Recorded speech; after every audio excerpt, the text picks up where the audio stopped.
예, 지금부터는 그 원가 절감의 주체는 과연 누구냐? 누가 원가 절감을 할 것인가? 또 무엇을 절감할 것인가? 이 두 가지 토픽을 살펴보도록 하겠습니다. 자, 이제 본격적으로 고양이 목에 방울을 누가 다는가가 이제 중요한 거죠. 누가 할 것인가? 무엇을 할 것인가가 이제 대두되는 그런 상황입니다. 자, 원가 절감의 필요성. 우리가 발명을 잘 하기 위해서는 어떻게 될까요? 발명을 잘 하기 위해서 첫 번째, 발명 이야기가 왜 느닷없이 나왔을까요?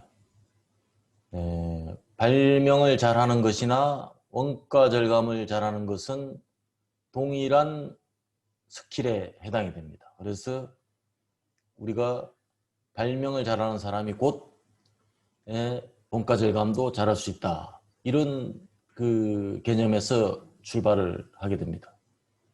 첫 번째, 기록하라. 이게 굉장히 중요합니다. 기록을 습관화하는 것. 그래서 기록을 한다는 의미는 뭐냐?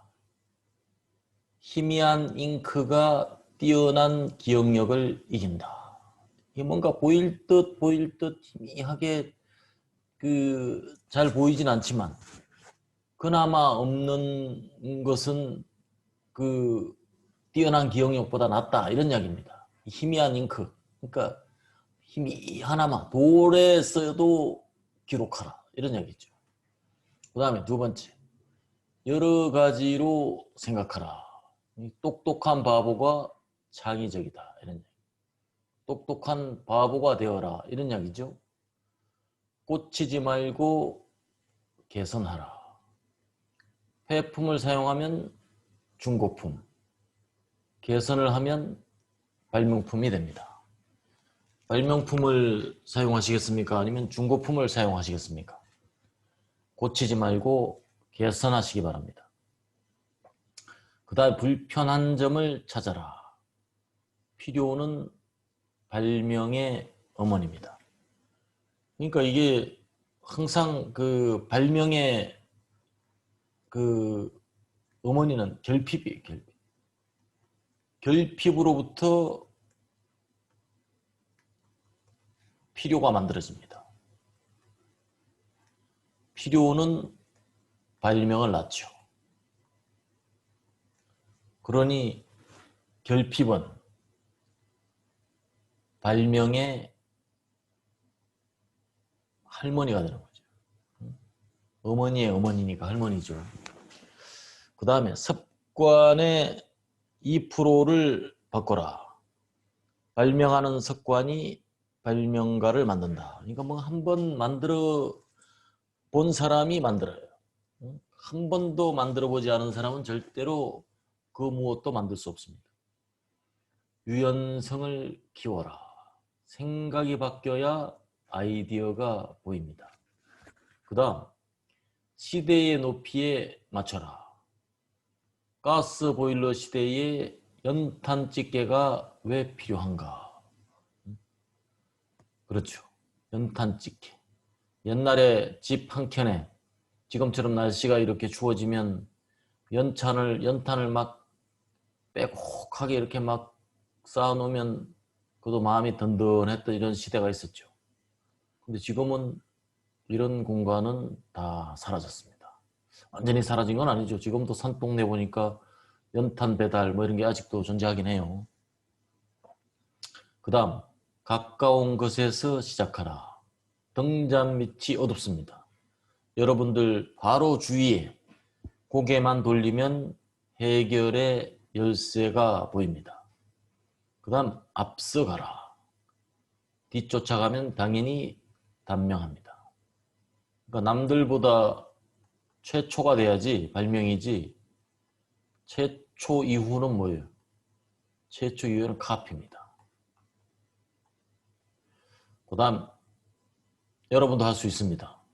도전해야 꿈을 이루어집니다. 그 잠을 자면 꿈을 꾸고,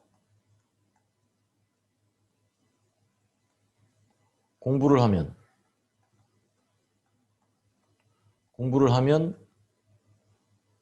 꿈을 이룬다. 여기에 또 하나 더 있어야 되겠어요. 도전하면 꿈을 이룬다. 이게 옛날에는 이 공부를 하면 꿈을 이룬다였는데 지금 이 제도가 바뀌었네요. 도전하면 꿈을 이룬다. 그래서 도전하는 것은 곧 공부하는 것입니다. 이게 어디 있는 거예요? 잠을 자면 꿈을 꾸고 공부를 하면 꿈을 이룬다. 하버드 대학에 이런 게 붙어 있다고 그래요. 진짜인지 모르겠어요. 어쨌든 발명을 잘 하기 위한 것과 그 원가를 잘 개선하는 것은 서로 상통한다, 이런 이야기죠. 자, 몇 가지 법칙을 좀 공부를 해볼까 합니다. 더하기의 법칙입니다. 지우개에 딸린 연필. 연필에 지우개를 꽂았어요. 이런 걸 더하기를 제일 많이 한 게 뭐예요? 꼭 연필에, 스마트폰이에요, 스마트폰. 스마트폰에 여러분 들어있는 기능을 하면 여기에 뭐가 있어요? 일단은 전화기. 그 다음에 두 번째는 카메라. 세 번째는 mp3. 네 번째는 TV. 또 뭐가 있어요? 다섯 번째는 다이어리. 여섯 번째는 달력. 이건 뭐예요? 일곱 번째는 만보기도 있어요. 이게 아마 이렇게 쓰면 1000가지 넘을 거예요. 그러니까 이 스마트폰이 진화한 플러스의 법칙. 이것은 거의 혁명적인 거죠. 그래서 스마트폰은 더하기의 혁명이다, 이렇게 이야기할 수 있어요. 그 다음에 빼기의 법칙입니다. 무선 전화기는 뭐예요? 유선 전화기 빼기 선은 무선 전화기, 이렇게 된 거죠. 유선 빼기 선은 무선, 이렇게 된 거예요. 그 다음에 용도를 바꾸기. 천막천으로 청바지 만들기. 그 다음에 또 요새 뭐 있어요? 플랜카드. 선거 끝나고 나면 플랜카드를 한 곳으로 다 모읍니다. 그 다음에 이거 가지고 뭐 만들어요? 장바구니를 만들어요. 장바구니. 자, 이런 예가 됩니다. 그 다음에 모양 바꾸기. 엠보싱 화장지. 재료 바꾸기. 종이컵, 나무젓가락. 반대로 생각하기. 거꾸로 세운 화장품 용기. 모방하기. 추임금을 풍선껌으로. 크게 하기, 작게 하기. 미니스커트 내시경. 그렇죠. 폐품 활용하기. 연탄재로 벽돌을 만들자. 실용성 높이기. 오토바이는 자전거 플러스 원동기. 이렇게 되죠. 요새는 자전거 플러스 원동기가 뭐가 되냐면 자전거 플러스 원동기, 전기 자전거가 되죠. 꼭 오토바이가 아니고 요새는 전기 자전거가 또 유행이에요. 그 다음에 원가 절감은 생산 현장에서만 하는 거다? 어떻게 생각하십니까? 저는 그렇게 생각하지 않습니다. 원가 절감은 제품 기획 단계에서부터 출발합니다. 그 다음에 연구 개발 단계, 판매 관리 단계, 생산 단계, 물류 지원 단계. 아까 이야기했죠. 거의 생산 전 단계까지 원가의 95%가 이미 결정됩니다. 거의 95%라면 다죠. 연구 개발까지가 85%. 그 다음에 제품 기획 단계에서 65%라. 그러니까 이 제품 기획이라고 하면 컨셉 디자인 단계에서 거의 반 이상 65%의 원가가 결정된다는 것. 이 참 자다가 벌떡 일어설 일입니다. 그래서 실제 투입되는 원가는 그런데 점표화된 원가가 이제 이건 뭐냐면 투입이란 얘기죠. 투입 원가. 투입 원가는 생산 이후 단계에서 이와 같이 급증하게 됩니다. 그래서 실제 제품 원가의 95%는 설계 단계에서 결정됩니다. 그러니 설계 단계가 얼마나 중요한가. 아무리 강조해도 지나치지 않을 만큼 중요합니다. 그 다음에 이제 원가 절감 포인트예요. 각 단계별. 상품 기획 단계에서 원가 절감 포인트는 뭐냐? 이때는 고객의 니즈를 충분히 파악하지 않으면 제품을 만들지는 상품화되지 않는다. 그러니까 이게 뭐냐면 우리가 상품 기획 단계에서 우리가 엔지니어들은 통상 기술적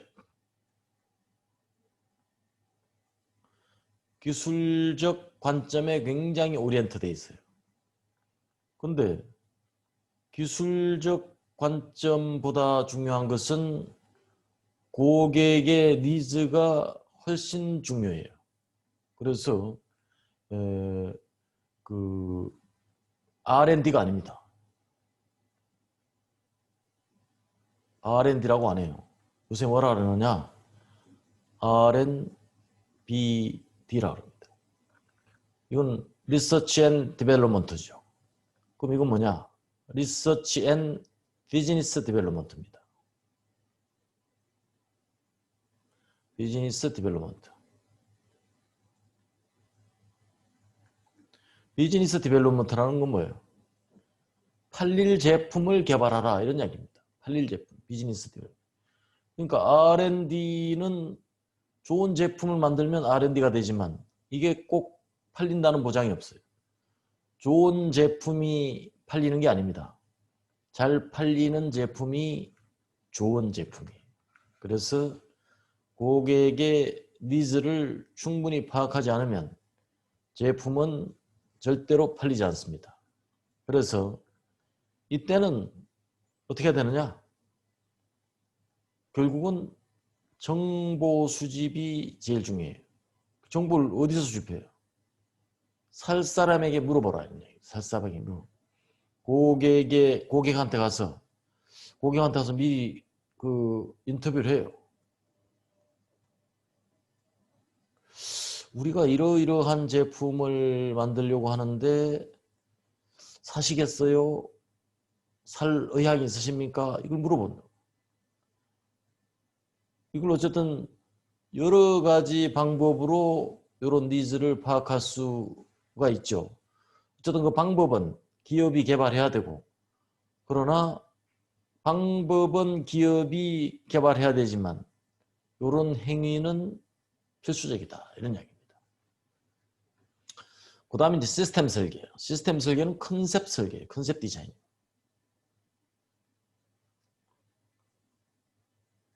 컨셉 디자인. 그래서 과거에는 만들어 놓으면 제품이 팔리기도 했어요. 그래서 이건 상품 기획 단계입니다. 타이밍이 적절해야 돼. 타이밍. 이게 제 타이밍이죠. 타이밍이 적절해야 돼. 지금 노키아. 핀란드의 국민기업 노키아. 노키아 사옥에는 지금 바람만 서산이하게 분다 이랬죠. 노키아가 이렇게 실패한 건 뭐예요? 타이밍에 실패했어. 무슨 타이밍? 스마트폰 출시 타이밍은 실패했다.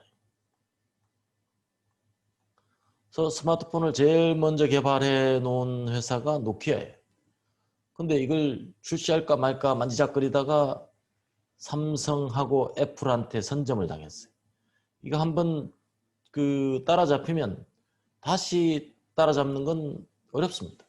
그래서 지금 거의 회복 불능의 그런 상태에 들어가 있죠. 그래서 경쟁사의 제품을 복사한 상품 기획은 이것은 당연히 한계가 있죠. 제일 먼저, 제일 빨리 고객이 기억하는 건 제일 먼저와 제일 빨리입니다. 그 다음에 시장에서 자사 제품을 확대하기 위해서는 무엇보다도 기획력이 중요합니다. 그래서 경쟁사보다 차별화된 상품 기획이 매우 중요하다고 하겠습니다. 그래서 이 상품 기획에는 당연히 고객의 니즈가 당연히 반영이 돼야 되는 거죠. 그 다음에 고객이 미처 생각지도 못한, 지금 스마트폰의 진화 방향을 봐도 그래요. 그 기술적 완성도가, 새로운 기술이, 그거를 우리가 일반인이 어떻게 예측할 수가 있겠습니까? 뭐 지문인식, 홍채인식 이런 거 우리가 고객은 생각지도 못한 상황에서 기업은 이미 거기에까지 도달하고 있다, 이런 이야기죠. 그 다음에 이제 파라메타 설계입니다. 이건 디테일 디자인이죠.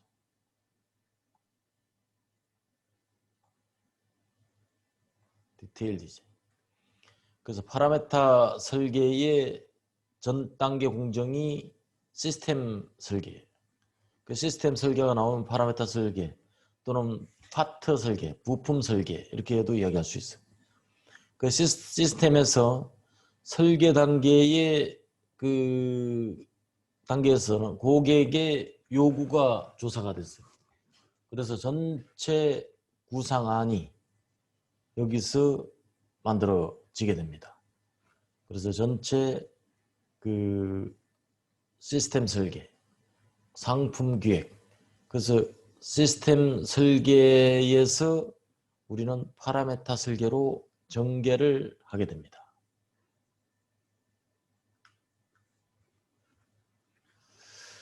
그 다음에 원가 절감 포인트에 단계별 검토사항, 그 다음에 공차 설계 단계, 톨러런스 디자인이죠.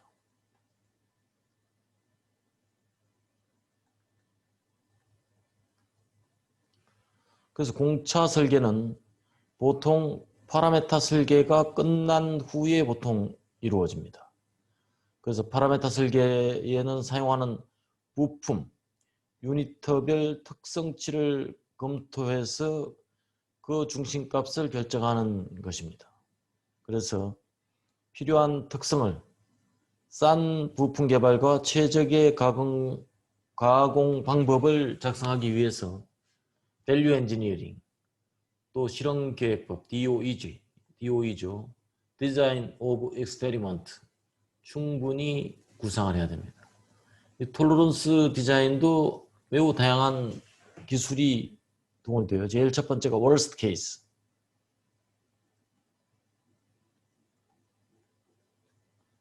그다음에 두 번째 RSS, 루트, sum of square입니다.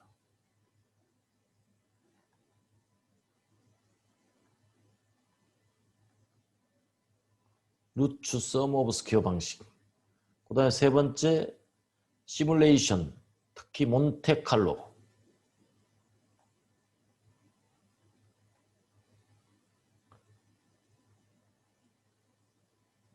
이런 세 가지 방법이 톨러런스 디자인의 핵심 툴이 되겠습니다.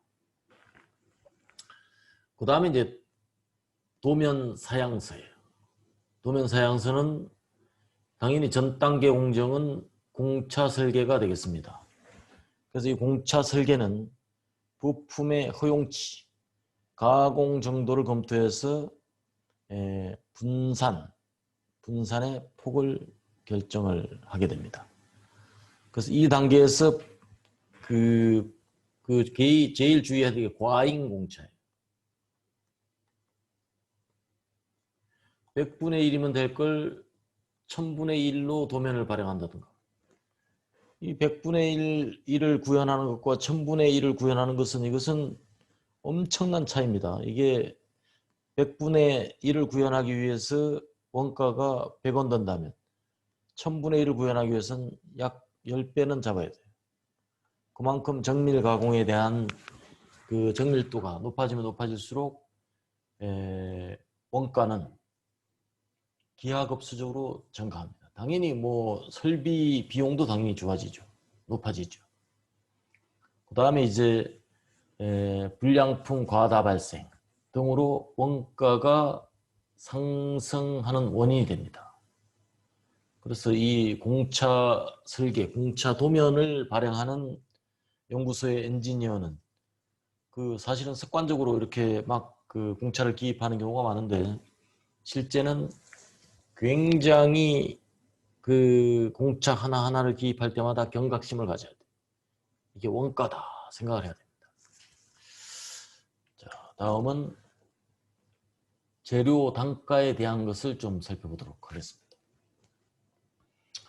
자, 기능을 충족시키기 위해서 사용 재료는 적정한가? 여기도 과잉 스펙이 있어요.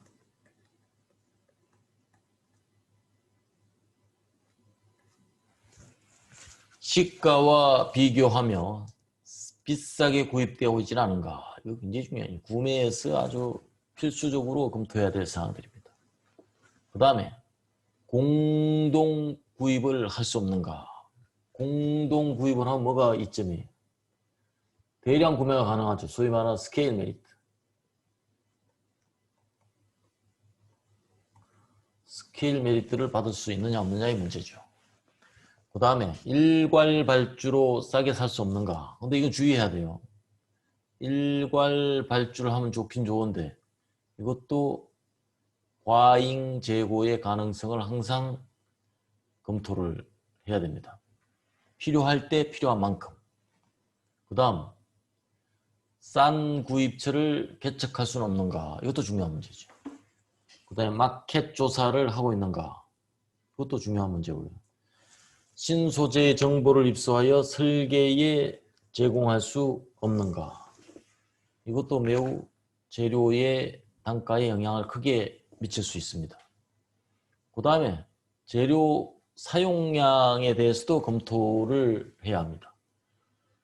자, 재료 사용 기준은 작성되어 있는가? 자, 재료 사용 기준은 적정한가? 적정하지 않으면 뭐가 발생해요? 낭비가 발생합니다.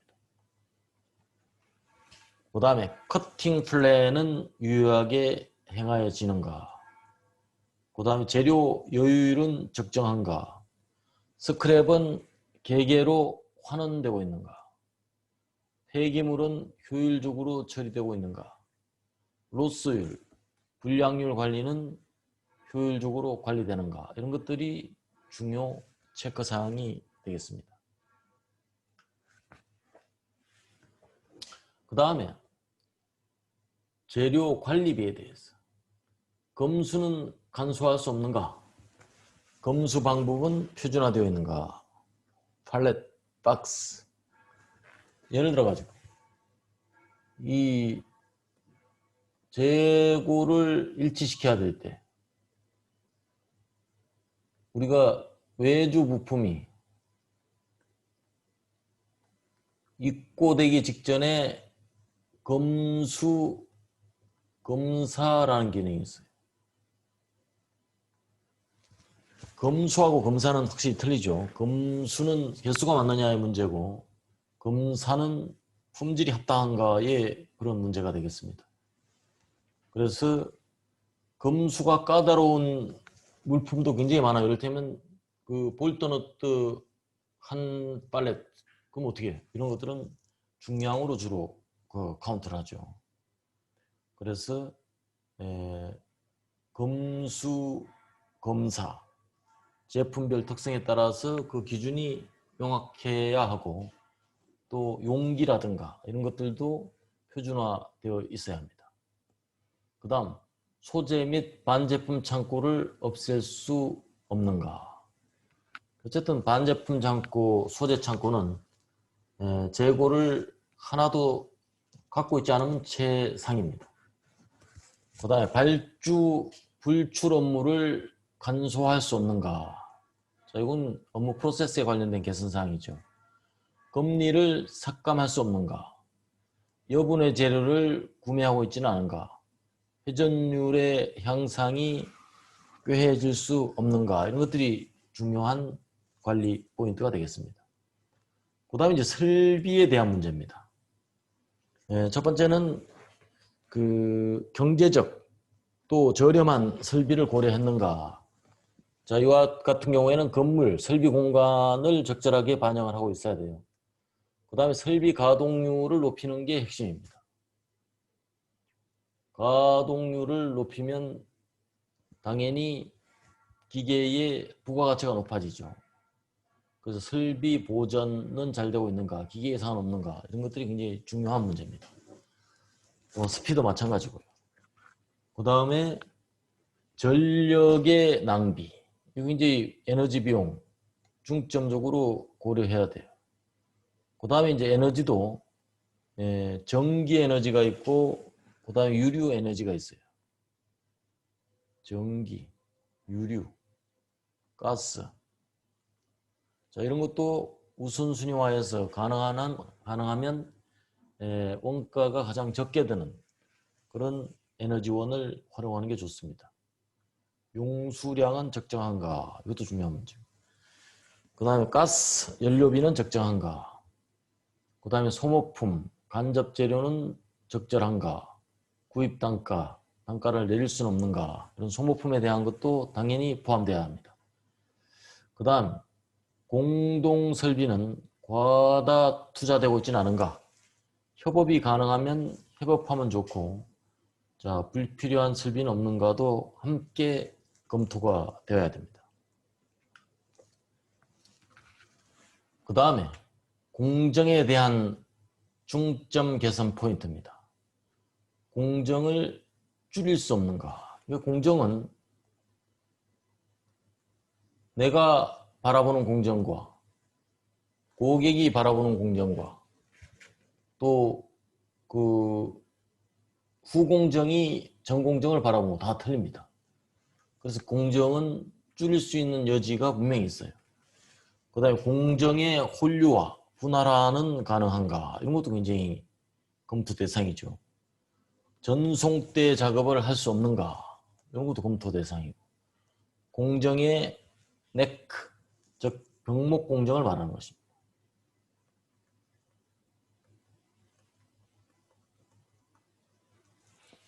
그 다음에 라인 밸런스는 유지되고 있는가? 라인 밸런스는 자, 이 공정의 자, A, B, C, D라고 한다면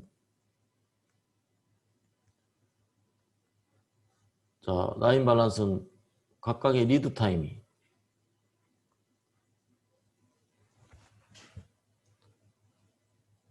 자, 이렇게 되고 있다면 자, 리드 타임이 이게 1분, 이게 40초, 이게 1분 20초, 자, 이게 35초. 그럼 어떻게 돼요? 여기서 최고 높은 여기 다 낭비입니다.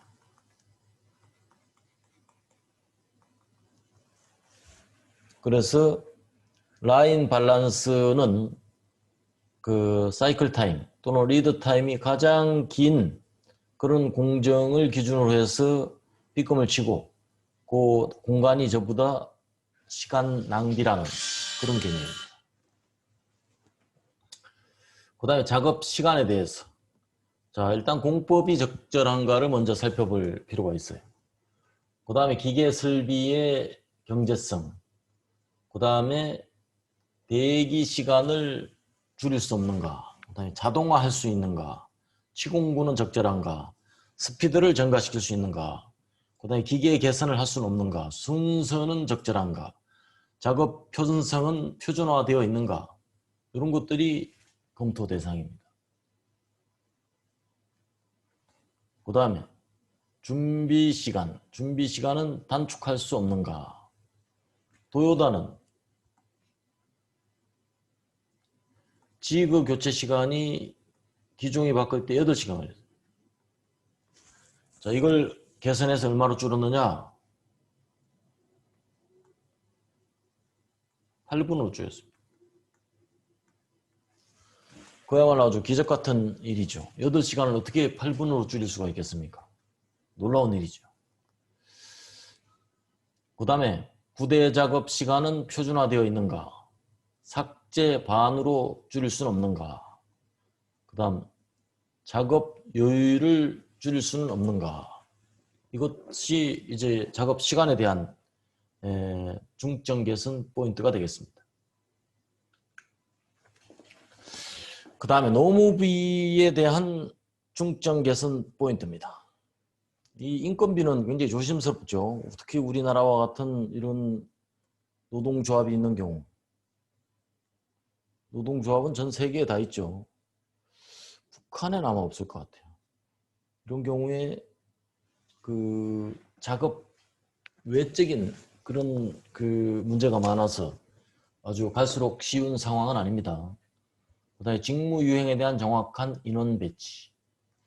요새 그 배치가 노사 합의상이죠. 파견 마찬가지.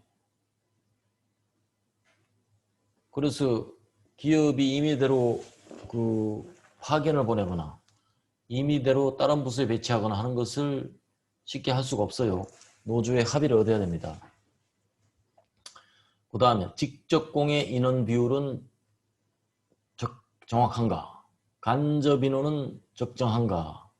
그래서 소위 말하는 인력의 성역화죠. 굉장히 중요한 문제입니다. 작업 능률의 향상이 꾀해지고 있는가? 신입사원 교육, OJT 교육이죠. OJT 교육이 매우 중요합니다. 그 다음에 작업 의욕에 대한 동기부여, 이제 인센티브, 이런 제도가 확립되어 있는가를 묻는 것입니다. 그 다음에 신규 작업 방법을 꾀하고 있는가, 그러니까 작업 개선이 그 수시로 일어나고 있는가를 묻는 문제죠. 기계 설비는 능률을 꾀하고 있는가, 이것도 마찬가지. 관리 소요 시간을 줄이기 위한 노력, 일정 계획, 작업량 계획, 그 다음에 작업 지시가 정확히 세워져 있는가, 이상 시간, 추가 시간, 그 다음에 작업자의 출퇴근, 시간 준수가 제대로 이루어져 있는가, 그 다음에 노무비 절감을 꾀하고 있는가, 개선 활동을 그 상시화하고 있는가를 묻는 것입니다. 그 다음에 간접 부문 노무비 절감을 꾀하고 있는가, 과다 채용에 대한 문제, 그 다음에 정형 업무와 비정형 업무로 구분되고 있는가. 그래서 어쨌든 한국은 그 생산성을 대단히 높여야 돼.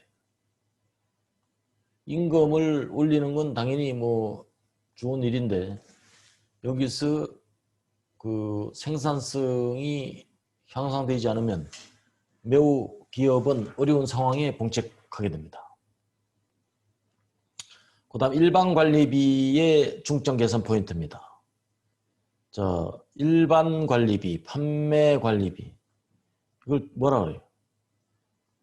이걸 통상 뭐 그 판관비 뭐 이런 식으로 많이 이야기해요.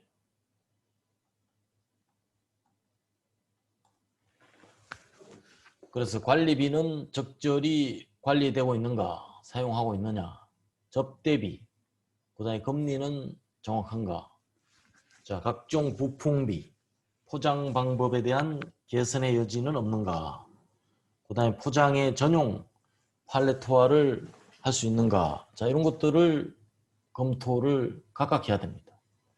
그 다음에 이런 검토를 하기 위해서 우리가 스캠프,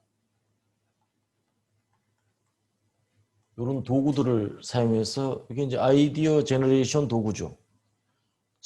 S는 substitute.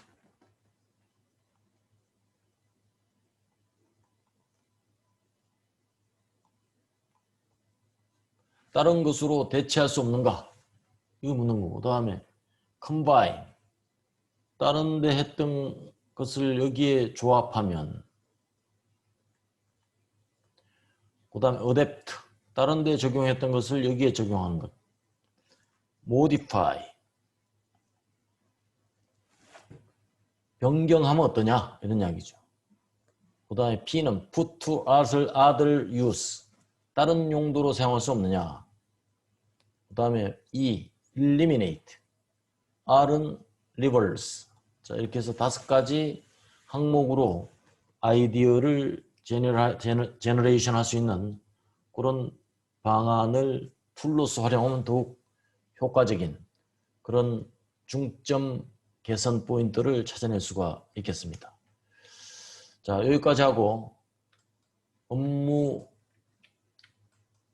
조직별 그 원가 관리는 잠시 쉬었다가 계속 진행을 하도록 하겠습니다.